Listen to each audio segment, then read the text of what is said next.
दोस्तों, क्या आपको पता है कि दुनिया में एक ऐसा बर्ड भी है जो किसी की भी आवाज को कॉपी कर सकता है? या इंडिया में नोट किस किस कंट्री में छापे जाते हैं? अगर नहीं जानते तो चलिए शुरू करते हैं।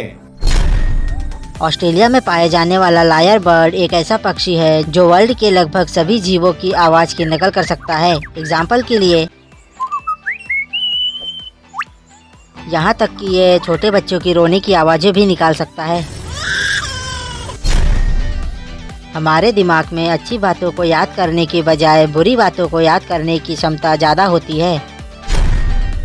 भारत देश में नोट 4 जगह छपते हैं: देवास, मैसूर, नासिक और साल्वेनी। अगर आपको ये वीडियो थोड़ी सी भी पसंद आई हो तो वीडियो को एक लाइक ज़रूर से कीजिए। Thanks for watching.